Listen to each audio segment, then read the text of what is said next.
Friends, entire word with Navneet में आपका एक बार फिर से स्वागत है।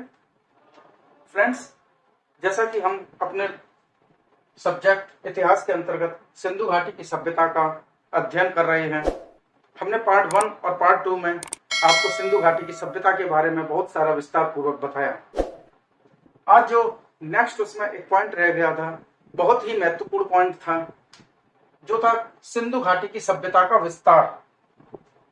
क्योंकि सिंधु घाटी की सभ्यता का विस्तार काफी बहुत बड़े क्षेत्र में फैला हुआ था। ये एक विस्तृत क्षेत्र में फैले होने के कारण सबसे बड़ी 4 सभ्यताएं जो होती हैं, उनमें सबसे बड़ी सभ्यताएं कहलाती थी। सिंधु घाटी की सभ्यता एकमात्र ऐसी सभ्यता थी कि अगर हम मिस्र की सभ्यता को, मेसोपोटामिया की सभ्यता को भी मिला दें, तो दोनों सभ्यताओं को मिलाने के बाद जो क्षेत्रफल निकल कर आया, उससे भी ज्यादा बड़े क्षेत्रफल के अंतर्गत ये सिंधु घाटी की सभ्यता आती है। ठीक है। अब जो नेक्स्ट पॉइंट हमारा लास्ट पॉइंट रह गया था, वो था सिंधु घाटी की सभ्यता का विस्तार। उसको हम कुछ पॉइंटों के माध्यम से आपको समझाने का प्रयास करेंगे। आप सारे पॉइंटों को नोट करते चले जाइए और देखिए किस तरीके से सिंधु घाटी की सभ्यता का विस्तार हुआ। क्योंकि हम जानते हैं कि ये भारतवर्ष था, ये जो है, ये भारत का ये नक्शा, इस तरीके से भारत था ये। अब भारत में इस साइड में पहले, आजादी से पहले, 1947 से पहले पाकिस्तान क्षेत्र था। कौन सा क्षेत्र था? पाकिस्तान क्षेत्र। ठीक है। और पाकिस्तान से आगे ये पड़ता था, ये कौन सा क्षेत्र पड़ता था? बलूचिस्तान। ठीक है। पाकिस्तान के आगे बलूचिस्तान। तो ये सिंधु घाटी की जो सभ्यता थी, ये पूर्व से पश्चिम तक और उत्तर से दक्षिण तक काफी बड़े विस्तृत क्षेत्र में फैली हुई थी। अब देखिए, पूरब का जो इसका क्षेत्र था, कहां तक लगता था सिंधु घाटी की सभ्यता में? जो पूर्व क्षेत्र था वो आलमगीरपुर। आलमगीरपुर कहाँ है? उत्तर प्रदेश का एक जिला पड़ता है मेरठ। मेरठ के पास ये आलमगीरपुर जगह है। ठीक है। ये उत्तर प्रदेश के पास में, ये भारत के नक्शे में उत्तर प्रदेश, और उत्तर प्रदेश के पास में ये आलमगीरपुर जगह है और मेरठ जिले के अंतर्गत आती है। तो ये जो सिंधु घाटी की सभ्यता यहाँ पूरब में आलमगीरपुर तक फैली हुई थी। ठीक है। उत्तर प्रदेश के मेरठ जिले में आलमगीरपुर जगह है, उसके अंतर्गत फैली हुई थी। और आलमगीरपुर के पास एक हिंडन नदी पड़ती है। कौन सी नदी पड़ती है? हिंडन नदी। क्योंकि मैंने आपको ये पहले सभी वीडियो में बताया कि सिंधु घाटी की जो किसी भी नदी घाटी की जो सभ्यताएं थी, या किसी भी सभ्यता को ले लें, चाहे वो मेसोपोटामिया की सभ्यता ले लें, मिस्र की ले लें, कोई भी सभ्यता थी, वो किसी न किसी नदी के किनारे विकसित हुई थी। चूंकि नदी के किनारे साधन होते हैं, तो इस कारण जो भी सभ्यता पनपती है वो नदी के किनारे ही पनपती है। इसी प्रकार ये सिंधु घाटी की सभ्यता के जो जो क्षेत्र पड़े, अधिकतर वो नदियों के किनारे पड़े। अब ये हमने आपको बताया कि ये पूर्व में आलमगीरपुर उत्तर प्रदेश के मेरठ जिले में पड़ता है, वहां तक थी। तो ये हिंडन नदी के किनारे थी। हिंडन नदी, नोट कर लीजिए, हिंडन क्या है? ये नदी है। ठीक है। ये पूर्व का मामला रहा। इसके बाद ये पश्चिम को आप ले लें, तो ये पश्चिम में पूरब, चूंकि भारत के अंदर पड़ता है उत्तर प्रदेश, तो ये पूरब यहां तक इसकी सभ्यता फैली हुई थी, आलमगीरपुर तक। और इसके बाद में अगर हम पश्चिम को ले लें, चूंकि भारतवर्ष उस समय पाकिस्तान, बलूचिस्तान, ये लगभग सभी मिले हुए थे। ठीक है।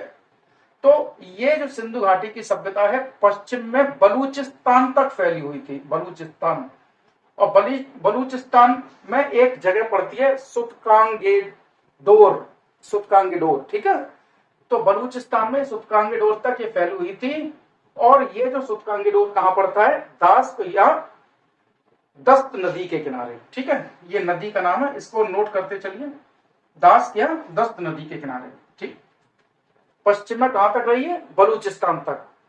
बलूचिस्तान में चूंकि इसके 2 ही क्षेत्र मिले हैं, हम उसको आगे आपको डिटेल में बता देंगे कि बलूचिस्तान में इसके कौन कौन से क्षेत्र मिले हैं। लेकिन ये दास्त नदी तक फैले हैं। सबसे ज्यादा जो सिंधु घाटी के क्षेत्र मिले हैं, सबसे ज्यादा जगह जो सिंधु घाटी की मिली है वो उत्तर प्रदेश में और भारतवर्ष में मिली है। सबसे ज्यादा भारतवर्ष में मिली है और भारतवर्ष के भी उत्तर प्रदेश की जो जगह है और हरियाणा है, राजस्थान है, काफी ये जगह यहाँ तक मिली है। ठीक है, अब इसको आगे अगर बढ़ते हैं हम तो ये उत्तर में सिंधु घाटी की सभ्यता, चूंकि उत्तर भारतवर्ष ये है, भारतवर्ष के नक्शे में उत्तर में ऊपर जाएंगे तो सबसे ऊपर जगह पड़ती है कौन सी? जम्मू कश्मीर। ठीक है, कौन सी जगह? जम्मू कश्मीर, यानी जम्मू कश्मीर सभी आंखों का नूर। ठीक है, आंखों का नूर जम्मू कश्मीर। ठीक है, और इस जम्मू कश्मीर में एक जगह पड़ती है, यानी जम्मू कश्मीर आंखों का नूर, तो इसमें पड़ती है जगह कौन सी? अखनूर। अखनूर, ध्यान रखिए। ठीक है, अखनूर। अखनूर के अंदर एक जगह पड़ती थी, वो क्या थी? मांडा। अखनूर के अंदर एक मांडा जगह पड़ती थी जो कि चिनाब नदी के किनारे पड़ती थी। ठीक है, तो ये जो ऊपर उत्तर में रही, कहां तक रही? अखनूर तक।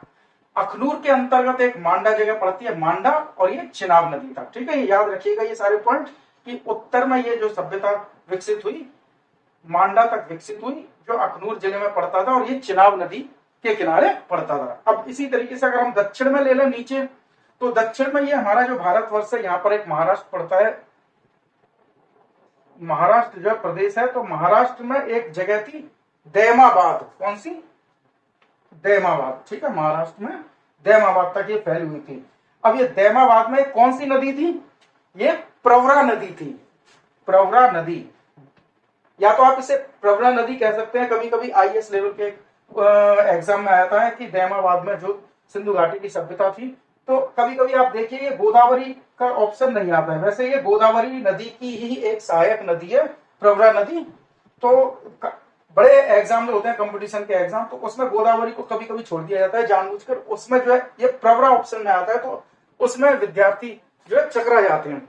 तो इसलिए उसको ध्यान रखना, गोदावरी नदी अगर आ गया तो कोई बात नहीं है कि ये जो है दक्षिण में कहां तक फैली थी? दैमाबाद तक, गोदावरी नदी तक। लेकिन अगर ये बाई चांस प्रवरा नदी भी आ गया तो आपको ये ध्यान रखना चाहिए कि प्रवरा नदी जो है गोदावरी नदी की एक सहायक नदी है।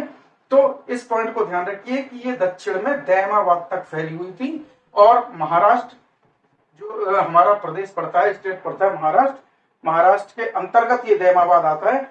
और ये सभ्यता दैमाबाद जो था वो प्रवरा नदी के किनारे स्थित था। तो ये जो है प्रवरा नदी गोदावरी नदी की ही एक सहायक नदी थी। ठीक है, ये आपको पॉइंट क्लियर हो गए। पूर्व, पश्चिम, उत्तर, दक्षिण। पूर्व में आलमगीरपुर, उत्तर प्रदेश मेरठ के हिंडन नदी के तट पर।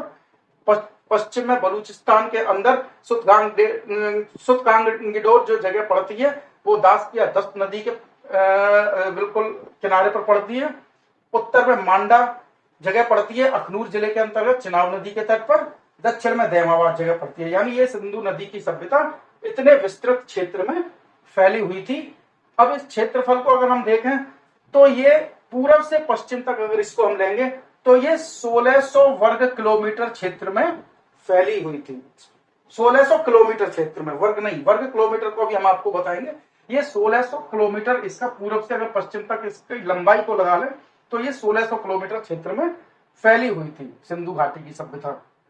और अगर इसको उत्तर से दक्षिण की तरफ लेंगे तो ये 1400 वर्ग किलोमीटर। ये भी नोट कर लीजिए पॉइंट कि सिंधु घाटी की सभ्यता उत्तर से दक्षिण तक कितनी दूरी तक फैली हुई थी? 1400 किलोमीटर तक। पूर्व से पश्चिम तक 1600 किलोमीटर तक। अगर इसको हम पूरा विस्तार करें, क्षेत्रफल निकालें इसका, तो पहले जो क्षेत्रफल निकलता था ये निकलता था 12,99,600 वर्ग किलोमीटर क्षेत्र में फैली हुई थी सिंधु घाटी की सभ्यता। ठीक है, ये पहले के परिप्रेक्ष्य के हिसाब से है कि 12,99,600 वर्ग किलोमीटर। परंतु वर्तमान में स्थितियां बदल गई हैं। इस सभ्यता का और भी विस्तार होता जा रहा है। नई नई खोजें हो रही हैं इस सभ्यता में।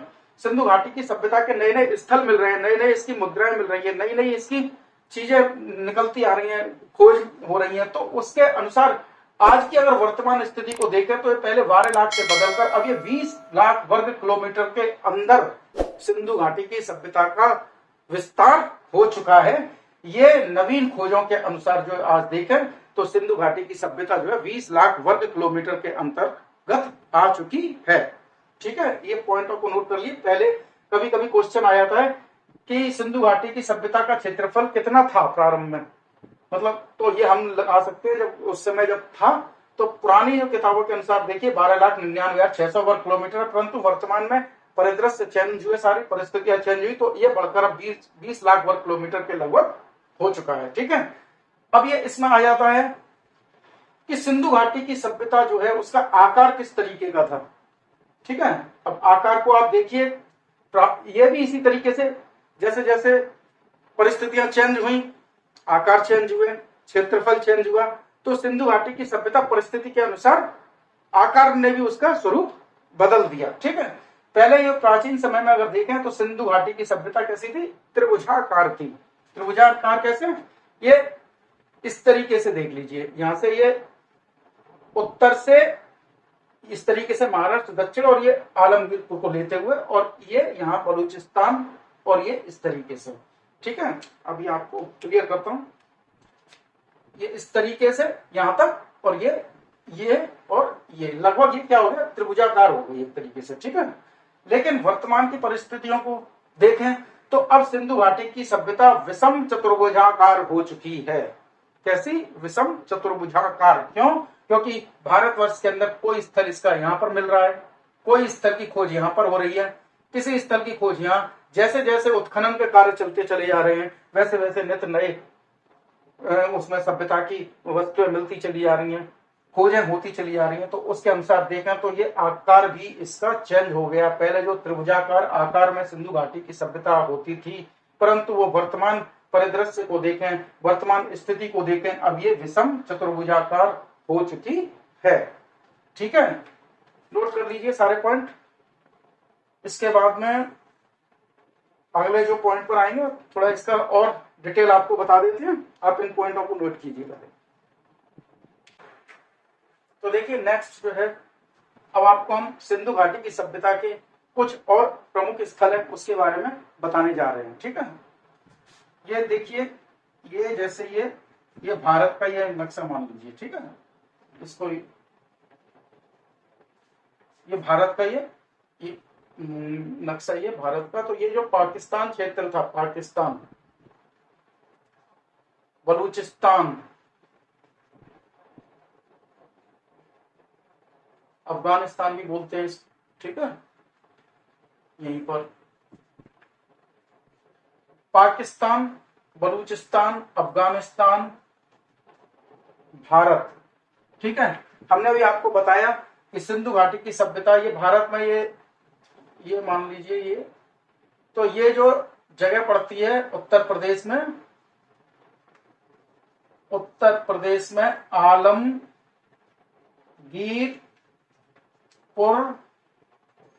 ये उत्तर प्रदेश की जो आलमगीरपुर जगह जो पड़ती है, पहला स्थल तो ये हो गया, मेन स्थल जो हो गया सिंधु घाटी की सभ्यता का, आलमगीरपुर उत्तर प्रदेश के अंदर। ठीक है, दूसरा ये पाकिस्तान, पाकिस्तान का एक यहां पर पड़ता है मोहनजोदड़ो।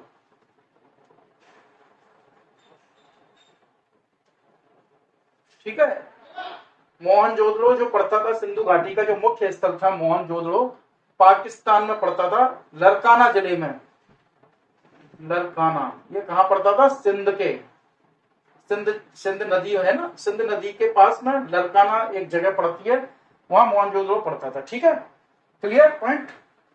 पहला पॉइंट, मुख्य जो वहां का नगर था मोहनजोदड़ो, हड़प्पा, इनमें जो मुख्य जो जगह थी उनमें बताते हैं कि पाकिस्तान में जो है मोहनजोदड़ो एक जगह है जो लरकाना जगह पर पड़ती है सिंध में, तो पहला स्थान एक ही हो गया मोहनजोदड़ो। ठीक है, यानी पॉइंट नोट करते चले आइए। नंबर 1 मोहन जोदड़ो, कहां पर, सिंधु नदी के पास लरकाना जगह है यहां पर पाकिस्तान में। ठीक है, दूसरा ये मेन जो इसकी स्थल था वो कौन सा था, ये पंजाब पड़ता है, मांटगोमरी, जो ये वाली जगह थी पहले पंजाब, ये इंडिया और पाकिस्तान एक था तो ये सारा ये पंजाब में आता था ये हिस्सा, तो यहाँ पर ये जगह मांटगोमरी, मांटगोमरी। गोमरी। इधर कौन सी जगह पड़ती थी? हड़प्पा। ठीक है, नोट करिए नंबर 2 पॉइंट, हड़प्पा। ये यहाँ का बहुत ही फेमस जगह थी हड़प्पा। हड़प्पा किस जगह पड़ती है? पंजाब के माउंट गोमरी में।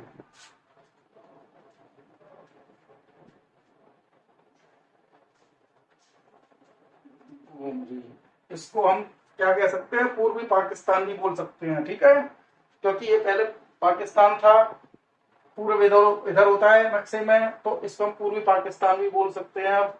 ठीक है, पंजाब के माउंट गोमरी जगह में पहला स्थल कौन सा हो गया? मोहनजोदड़ो। दूसरा कौन सा हो गया? हड़प्पा। अब तीसरा जो है वो कौन सा स्थल था? रोपड़। ये पंजाब पड़ता है भारत के नक्शे में, यहाँ पर जगह पड़ती है कौन सी? रोपड़। ये भी एक महत्वपूर्ण जगह है। नंबर 3 रोपड़, पंजाब में। ठीक है, 3 स्थान हो गए। चौथा स्थान कौन सा था? लोथल। लोथल, मैं पहले पॉइंट नोट कर देता हूं। अब ये लोथल कहां पड़ता है? लोथल जगह पड़ती है, ये गुजरात है, ये भारत में महाराष्ट्र, ये ऊपर गुजरात, ये गुजरात। तो गुजरात में ये लोथल, भारत में ये गुजरात है, गुजरात में लोथल है। लोथल कहां पर? गुजरात। आपको ये बताना चाहूंगा, लोथल में ही प्रमुख बंदरगाह मिले थे। सिंधु घाटी की सभ्यता का जो प्रमुख गोदीवाड़ा था, गोदीवाड़ा को बोलते हैं बंदरगाह, तो ये लोथल के अंदर प्राप्त हुआ था। यानी ये पानी समुद्र के किनारे स्थित था। तो बंदरगाह जितने होते हैं समुद्र के किनारे, यार्ड वगैरह जितने होते हैं समुद्र के किनारे स्थित होते हैं, तो ये प्रमुख जो बंदरगाह था वो गुजरात के लोथल जगह में पड़ा था। तो ये भी सिंधु घाटी की सभ्यता का एक प्रमुख स्थल है। ये कहां पर है? लोथल, गुजरात। ठीक है, लोथल के बाद अब आप आइए नेक्स्ट पॉइंट। ये यहाँ पर भारत में राजस्थान पड़ता है, राजस्थान। यहाँ कौन सी जगह पड़ी? काली बंगा। ठीक है, काली बंगा, ये राजस्थान में पड़ती है। तो 5वां प्रमुख स्थल सिंधु घाटी का जो है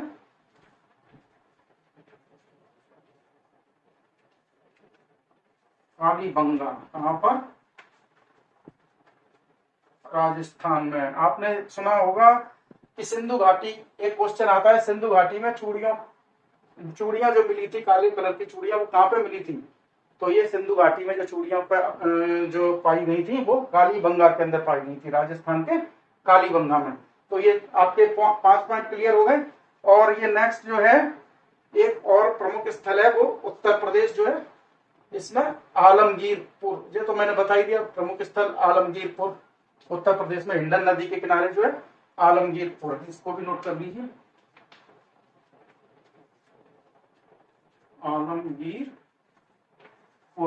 कहां पर?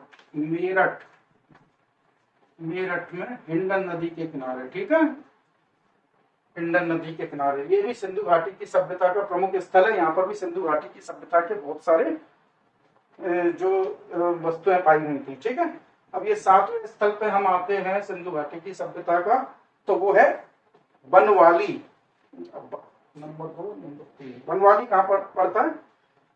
ये भारत में, ये पंजाब और ये हरियाणा, हरियाणा जो जगह पड़ती है, इसमें एक स्थल है बनवाली। ठीक है, तो 7वां नंबर पर ये सिंधु घाटी का सभ्यता का बनवाली। कहां पर है ये बनवाली? हरियाणा। ठीक है, 7वां प्रमुख स्थल सिंधु घाटी की सभ्यता का कौन सा है? बनवाली। अब ये नेक्स्ट जो 8वां है, ये नोट करते जाइए पहले पॉइंट आप।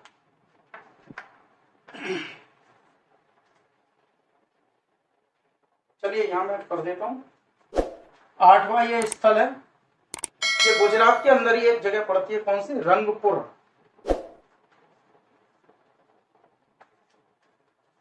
रंगपुर, गुजरात। ठीक है, गुजरात में ही एक जगह पड़ती है रंगपुर। ये भी क्या है, सिंधु घाटी की सभ्यता का एक प्रमुख स्थल था। ठीक है, रंगपुर के अलावा और कई स्थल हैं। अब उसमें हम जैसे अली मुरादपुर को ले सकते हैं, ये पाकिस्तान में था। अली मुरादपुर के अलावा कोट दीजी जगह थी एक, चनहूदड़ो था, सुतकांगडोर था, मैंने अभी आपको थोड़ी देर पहले बताया था सुतकांगडोर, जो बलूचिस्तान में पड़ता है। बलूचिस्तान में हमें केवल दो या तीन स्थल, दो स्थल पड़ते हैं केवल, वही सिंधु घाटी की सभ्यता के प्रमुख स्थल थे। तो मेन जो मैंने आपको ये सारे बता दिए। 8वां रंगपुर हो गया, बस यही आप इसको पहले नोट कर लीजिए सारे पॉइंटों को। ठीक है, अब मैं नेक्स्ट जो बताने जा रहा हूं आपको, ये प्रमुख इसका जो मेन इसका सिंधु घाटी की सभ्यता का प्रमुख नगर है वो क्या है, हड़प्पा और मोहनजोदड़ो। मोहनजोदड़ो किसको कहते हैं, मोहनजोदड़ो का मतलब होता है मृतकों का टीला। ठीक है, जहां पर मृतकों को दफनाया जाता था, तो वो मृतकों के टीले को मोहनजोदड़ो के नाम की संज्ञा दे दी गई, तो वो जो है मोहनजोदड़ो कहलाता है। ठीक है, इसका जो शाब्दिक अर्थ होता है वो क्या होता है, मृतकों का टीला। ठीक है, तो अब हम आपको जो है वृद्ध तरीके से हड़प्पा के बारे में थोड़ा बताना चाहेंगे, क्योंकि सिंधु घाटी की सभ्यता के बहुत से ऐसे खोजें हुई हैं जो हड़प्पा में ज्यादा मतलब पाई गई हैं। सिंधु अवशेष जो भी मिले हैं हड़प्पा के, क्या क्या वहां पर खुदाई के दौरान प्राप्त हुआ है, ये अब हम आपको ये आप पहले नोट कर लीजिए, उसके बाद बताते हैं। एक चीज ध्यान रखिए, मोहनजोदड़ो में जो एक विशाल स्नानागार बना है, मिला था सिंधु घाटी की सभ्यता का, जिसकी कलाकृति, जिसको बनाने का तरीका इस तरीके का था कि आज भी लोग उससे चकित हैं। सिंधु घाटी की सभ्यता में एक बहुत ही विशालकाय स्नानागार प्राप्त हुआ था। इसी तरीके से हड़प्पा में जो है एक अन्नागार प्राप्त हुआ था। कैसा अन्नागार, विशालकाय अन्नागार प्राप्त हुआ था, वो मैं अभी आपको बताता हूँ, नोट कर लीजिए। ठीक है,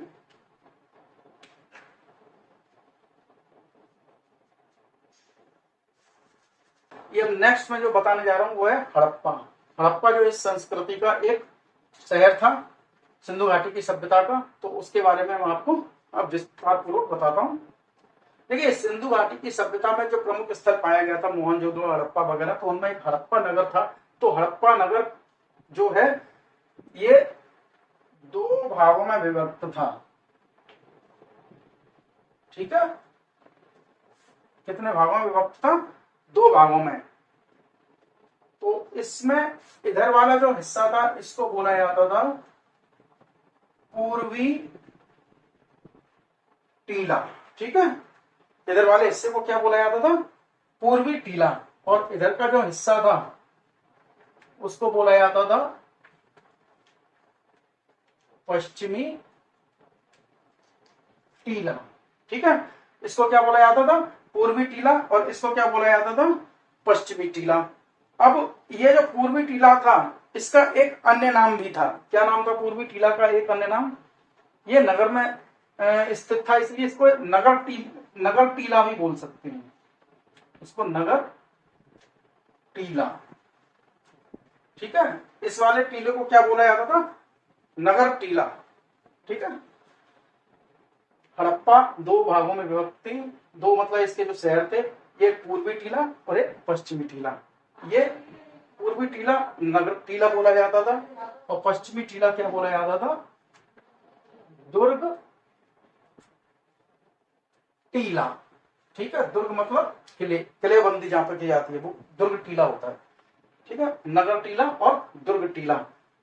अब आप एक चीज ध्यान से देखिए कि इधर मैं बताता हूं आपको, पूर्वी टीला और नगर टीला, ये जो सिंधु घाटी में इस तरीके से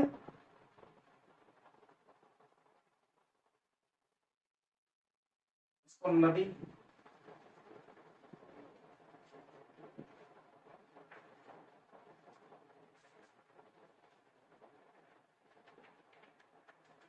ठीक है, ये एक नदी थी। ठीक है, कौन सी नदी थी, रावी नदी।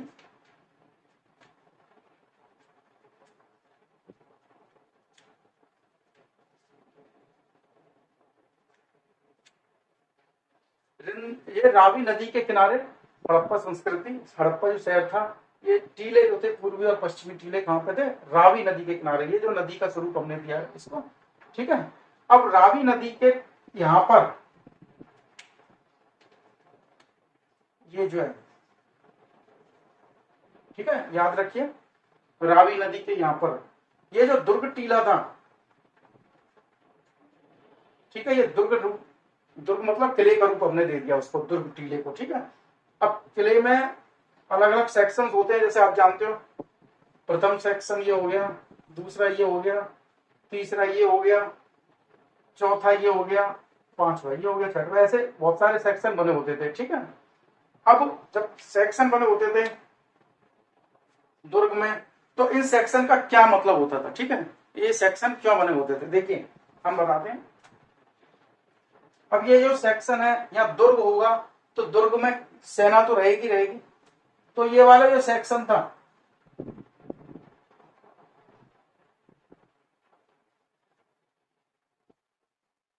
इसमें ये सेना निवास करती थी। क्या निवास करती थी? सेना निवास करती थी, ठीक है। इस वाले सेक्शन में दुर्ग टीले के अंदर क्या निवास करती थी? इस वाले सेक्शन में जो है सेना निवास करती थी। अब जब सेना रह रही है, दुर्ग है, तो मजदूर की भी आवश्यकता पड़ेगी, तो यहाँ इस वाले सेक्शन में कौन? मजदूर वर्ग निवास करता था, ठीक है। दूसरे सेक्शन में कौन निवास करता था? दूसरे सेक्शन में मजदूर वर्ग निवास करता था। अब सेना रहेगी, सब कुछ रहेगा, तो इसका एक प्रशासन चलाने वाला प्रशासनिक वर्ग भी तो होना चाहिए। तो ये सेक्शन था, ये तीसरा दुर्ग में, इसमें ये क्या था? ये प्रशासनिक अनुभाग या प्रशासनिक विभाग। तो एक तरफ ये सेना का हो गया अनुभाग, दूसरी तरफ प्रशासनिक अनुभाग हो गया, तीसरी तरफ मजदूर वर्ग हो गया। अब आपने देखा होगा कि जब सेना रहेगी, प्रशासन रहेगा, मजदूर रहेगा, सब कुछ इतनी वहां पर लोग रहेंगे, तो उनको खाने पीने के लिए अन्न की जरूरत पड़ेगी, पड़ेगी नहीं पड़ेगी? तो इसलिए यहां पर जो है एक क्या था?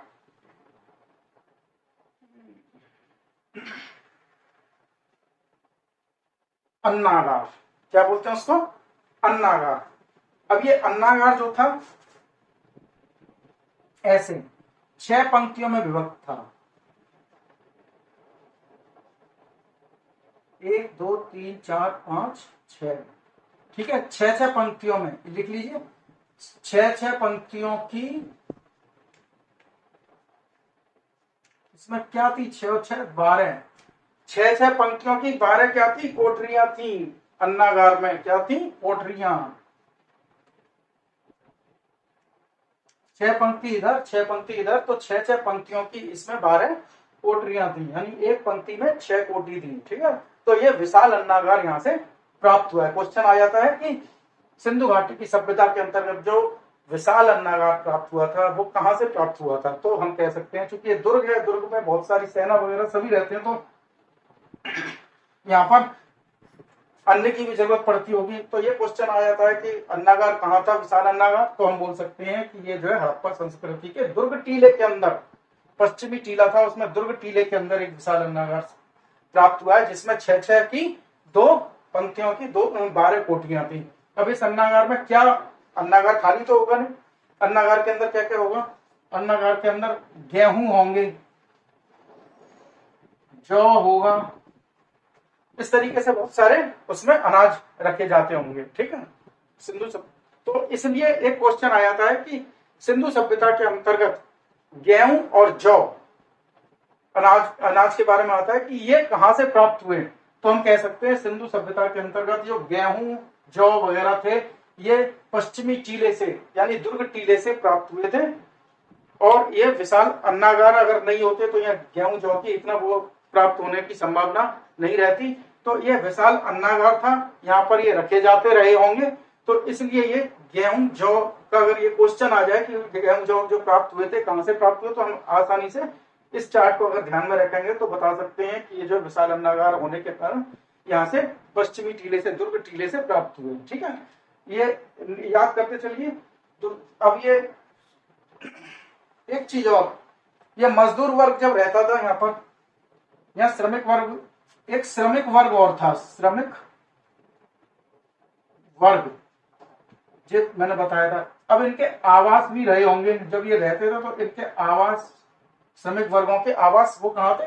दुर्ग टीले में ही थे, पूर्वी टीला और ये दुर्ग टीला। अब तो श्रमिक वर्ग के आवास भी इसमें थे। क्वेश्चन आ जाता है कि सिंधु घाटी की सभ्यता के अंतर्गत जो हड़प्पा था उसमें श्रमिक वर्ग के जो आवास मिले थे वो कहाँ मिले थे? वो दुर्ग टीले के अंदर यहाँ पर हड़प्पा में मिले थे।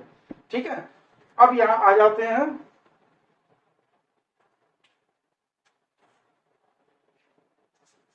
ये तो हो गया पूरा दुर्ग टीला, यानी सैनिकों से संबंधित, श्रमिक वर्ग से संबंधित, प्रशासनिक अनुभाग से संबंधित। अब जनता भी तो कहीं रहती होगी, ठीक है। अगर जनता रहती होगी तो लोग कहाँ रहते होंगे? तो लोगों के लिए ये जो पूर्वी टीला था,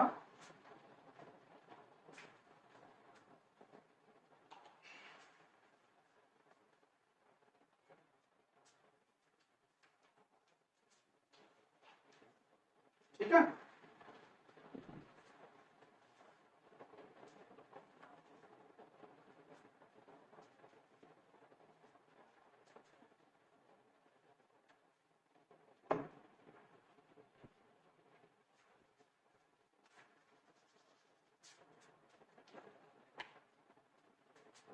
ये टीला, तो इसमें ये मकान थे, ठीक है।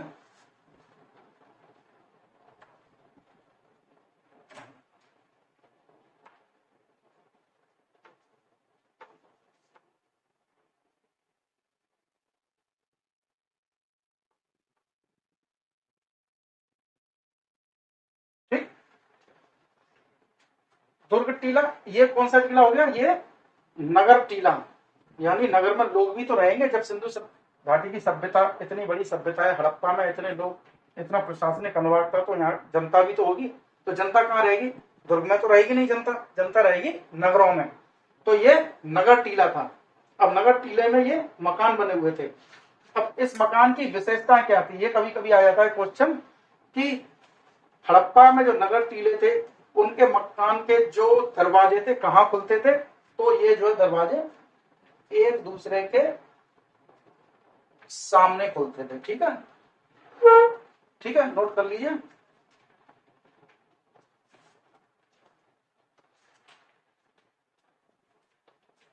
ये मुख्य सड़क हो गई, मुख्य सड़क।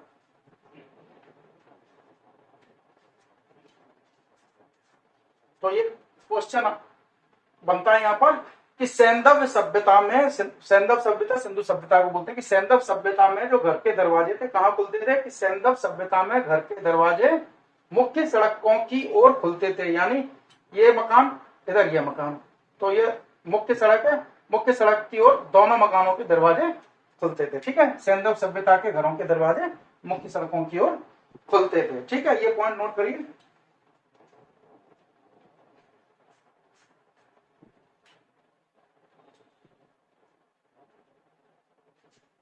अच्छा, मुख्य सड़कों की ओर खुलते थे। इसके बाद में, और मकान के दरवाजे ये भी आमने सामने खुलते थे, ठीक है। ये तो नोट कर ही लिया।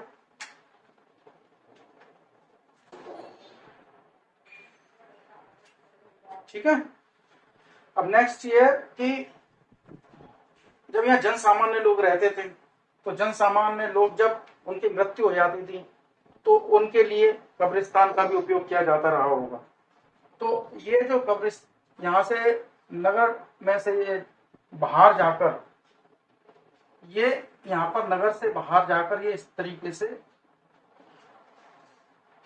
सिंधु सभ्यता में, हड़प्पा सभ्यता में जो है कोई व्यक्ति अगर उसकी मृत्यु हो जाती थी तो उनको दफनाने के लिए नगर के बाहर इस तरीके से कब्रिस्तान होते थे। तो ये कितने प्रकार के कब्रिस्तान पाए गए हैं? ये 37 प्रकार के कब्रिस्तान पाए गए हैं। कितने प्रकार के? 37। अब ये 37 प्रकार के कब्रिस्तान पाए जाने की वजह से इसको जो है नाम क्या दिया था? R37, ठीक है। ये क्वेश्चन आया था R37, ये क्या है? कब्रिस्तान।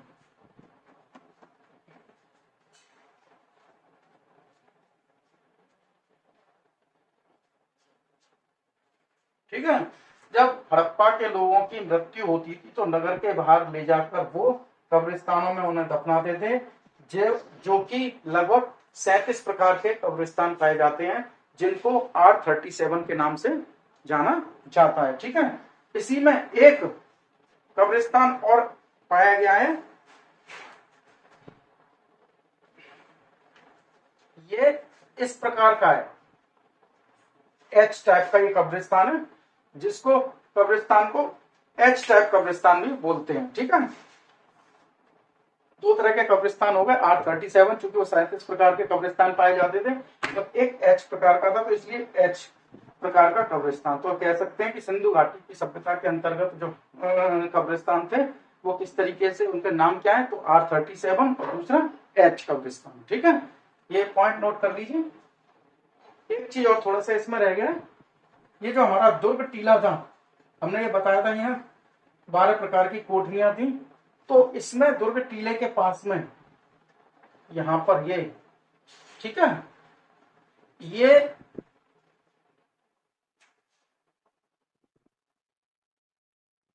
महिलाएं क्या करती थी,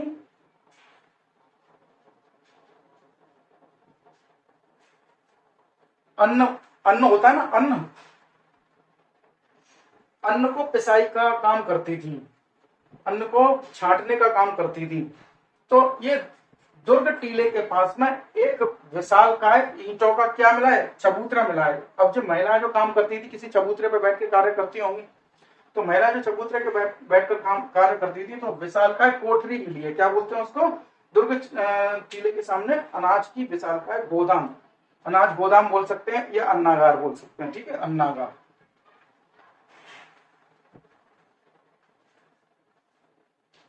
ये विशालकाय टीला मिला है, टीले के ऊपर बैठकर महिलाएं यहाँ पर अन्न छांटती थी, अनाज का जो है सफाई करती थी। तो इससे हमें ये ज्ञात होता है कि ये हड़प्पा में जो है एक विशालकाय अन्नागार भी था, जिसका यूज होता रहा होगा। ठीक है, बस मुख्य मुख्य पॉइंट यही थे। एक चीज और इसमें, ऋग्वेद में जो है हड़प्पा को क्या बोला जाता था, हाँ, ऋग्वेद में हड़प्पा को क्या बोला जाता था, ऋग्वेद में हड़प्पा को हरियूपिया बोला जाता था। ये पॉइंट कभी कभी आ जाता है किसी बड़े लेवल के एग्जाम में कि ऋग्वेद में हड़प्पा को क्या बोला जाता था, तो ऋग्वेद में हड़प्पा को हरियूपिया, हरियूपिया, ये हड़प्पा का नाम दिया गया था, किसमें, ऋग्वेद में। जो वेद है ना, वेद चारों, उन्हीं में ऋग्वेद है, उसमें हड़प्पा का नाम हरियूपिया दिया गया। ठीक है, नोट कर लीजिए।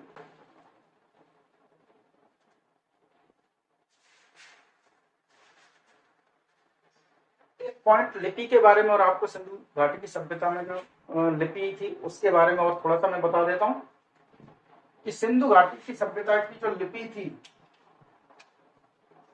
इंपोर्टेंट है, इसलिए बता देता हूं। बाकी कुछ पॉइंट जो है मैं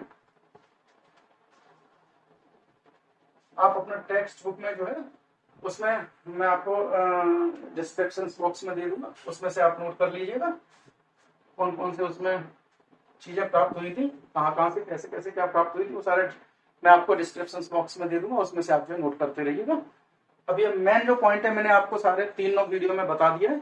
सिंधु घाटी की सभ्यता का जो है किस तरीके से विस्तार हुआ, क्या क्या वहां पर हुआ, और कैसे ये सभ्यता कहाँ तक विस्तृत थी, फैली हुई थी, इसके बारे में, इसकी विशेषता, ये मैंने सारा आपको एक 3 वीडियो के माध्यम से आपको बता दिया, जिससे कहानी के रूप में आपको अच्छी तरीके से समझ में आ गया होगा।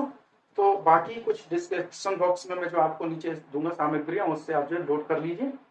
बाकी ये मुख्य जो पॉइंट एक लिपि के बारे में और है कि सिंधु घाटी की सभ्यता की लिपि कैसी थी, चित्रात्मक लिपि थी या भावात्मक लिपि थी। ठीक है, कैसी थी, इसे हम लिख सकते हैं सिंधु घाटी की लिपि भाव चित्रात्मक लिपि। ठीक है, भाव चित्रात्मक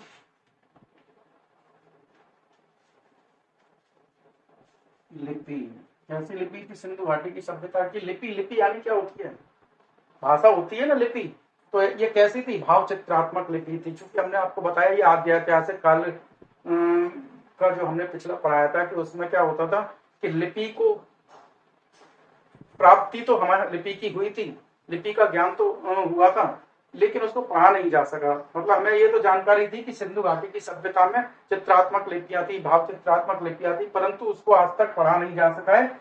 एक जो पढ़ने का प्रयास एक हमारे इतिहास वेदता है मिस्टर वेडेन जी, वेडेन, तो उन्होंने इसको पढ़ने का प्रयास भी किया था। किसने किया था? ये नोट कर लो, वेडेन ने।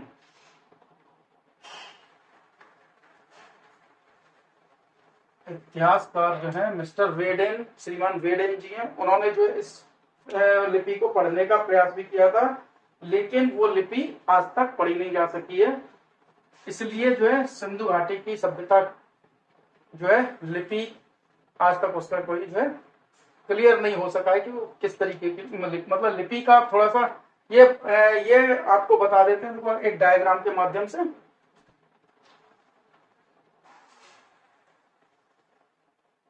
ठीक है, ये सिंधु घाटी की सभ्यता का लिपि का प्रकार ये था प्रकार। अब इसको आप कैसे समझेंगे सिंधु घाटी की सभ्यता? ये जो ऊपर की फर्स्ट लाइन थी, लिपि यो करके चलती है इसकी, ठीक है, ये पहली लाइन थी, तो ये कहां से चलती थी? पहला नंबर आप पॉइंट डालिए, ये बायां होता है दायां, ये होता है बायां। तो ये दायां होता है दायां और ये होता है बायां। तो दाहिनी तरफ से बाईं ओर, यानी सिंधु घाटी की सभ्यता की जो लिपि की प्रथम पंक्ति थी वो दाहिनी तरफ से बाईं ओर, और द्वितीय पंक्ति थी और बाईं तरफ से दाईं ओर। ये प्रथम पंक्ति हो गई, ये द्वितीय पंक्ति, ये बाईं तरफ से दाईं तरफ, ठीक है।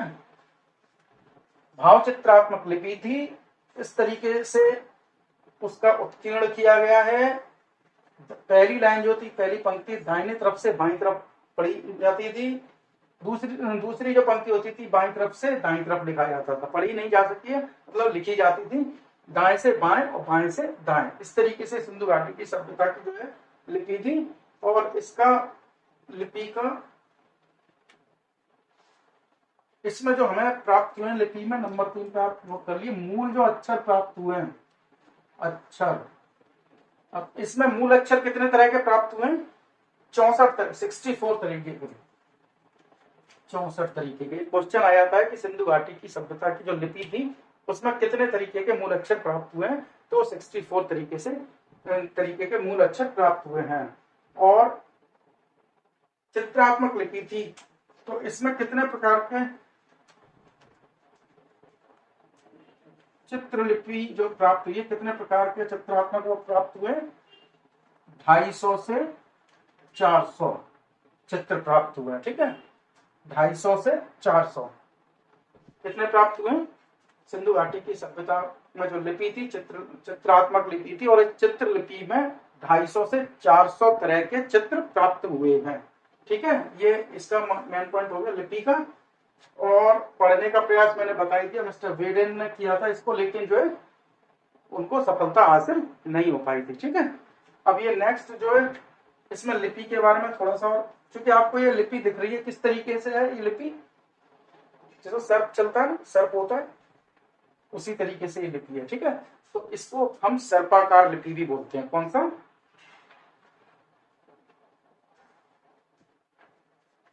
सर्पाकार लिपि, ठीक है, सर्पाकार लिपि। समझ में आई? ये सर्प की तरीके से है, इसलिए इसको सर्पाकार लिपि का नाम भी दिया गया है। अब दूसरा जो आता है, आपने देखा होगा ग्रामीण क्षेत्र में गाय जो होती है या शहर में कहीं पे भी आपने गाय देखी होगी, जब गाय गौमूत्र का विसर्जन करती है तो जब वो चलती है गौमूत्र, तो वो भी एक तरीके से सर्पाकार टाइप का हो जाता है। तो इसको गौमूत्र लिपि भी बोला जाता है, गौमूत्र लिपि। इस लिपि का जो है प्रतीक वही है, जैसे सर्पाकार, जैसे गौमूत्र विसर्जन के समय गाय का जो चलते में करती है तो सर्पाकार हो जाता है, तो इसी तरीके से ये जो लिपि है सर्पाकार होने की वजह से सर्पाकार लिपि, और गौमूत्र लिपि भी बोला जाता है इसको, गौमूत्र लिपि।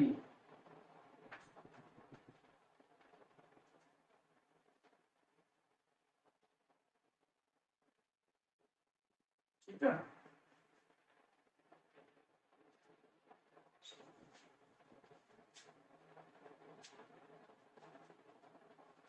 एक इसका जो अन्य नाम दिया गया है वो क्या दिया गया है, बूस्टोफेदन लिपि, बूस्टोफेदन।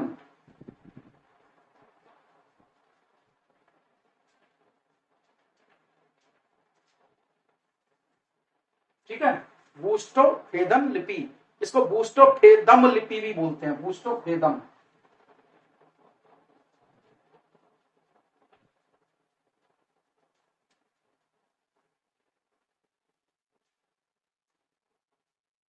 बूस्टोफेदम या बूस्टोफेदम, बूस्टोफेदस भी बोलते हैं इसको। ठीक है, यहां सा भी लगा सकते हैं। ये तीन नाम हो गए, बूस्टोफेदन लिपि, बूस्टोफेदम और बूस्टोफेदस। ये इसके मेन जो पॉइंट मैंने आपको बता दिए लिपि के बारे में। ये बहुत, इसमें कई क्वेश्चन आ जाते हैं, कभी कभी आता है कि बूस्टोफेदन क्या था, तो ये सिंधु घाटी की एक, हड़प्पा सभ्यता के सिंधु घाटी की लिपि थी, भाषा थी। ठीक है, इसका नाम था बूस्टोफेदन। बोलते हैं गौमूत्री लिपि कहाँ की लिपि थी, तो गौमूत्री लिपि सिंधु घाटी की सभ्यता की एक प्रमुख लिपि थी। या सर्पाकार लिपि, तो बता सकते हैं कि सर्पाकार लिपि जो है सिंधु घाटी की सभ्यता की जो भावनात्मक चित्रात्मक भाव चित्रात्मक लिपि थी, उसका नाम जो है एक अन्य नाम सर्पाकार लिपि भी था। ठीक है, ये मुख्य पॉइंट है, नोट कर लीजिए आप इसको। ठीक है, तो इस तरीके से आज हम ये पार्ट 3 को यहाँ पर समाप्त करने जा रहे हैं, और नेक्स्ट वीडियो में और भी नई सामग्री लेकर आपके पास आएंगे। में जो रह गए हैं उसको डिस्क्रिप्शन बॉक्स में आपको दे दिया जाएगा कि सिंधु घाटी की सभ्यता में जैसे बंदरगाथा कहाँ प्राप्त हुआ, जो मैंने आपको बता ही दिया है, विशाल अन्नागार बता दिया, स्नानागार मैंने बता ही दिया, मोहनजोदड़ो में चूड़ियों का बता ही दिया, कालीबंगन में प्राप्त हुई थी। इस तरीके से जो मेन पॉइंट है ये मैंने सारे आपको क्लियर कर दिए। अब उसके बाद में आप जो है नेक्स्ट टॉपिक में कोई अन्य वीडियो लेकर आएंगे, किसी अन्य टॉपिक पर वीडियो लेकर आएंगे।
ठीक है।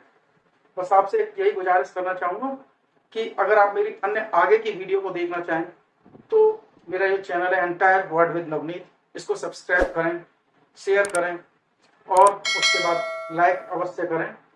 और अन्य जो भी आपके मित्र हैं, साथी हैं, दोस्त हैं, उनको ये शेयर करें, जिससे कि उन्हें भी इस चैनल के बारे में जानकारी हो, और चैनल के बारे में जब इनको ये जानकारी होगी तो वो भी इस ज्ञान को अर्जित कर सकें। इसी के साथ में मैं आपसे ये सिंधु घाटी की सभ्यता का टॉपिक आज यहाँ समाप्त करने जा रहा हूँ। इसके बाद में नए टॉपिक में आपके साथ फिर से मुलाकात होगी। जय हिंद।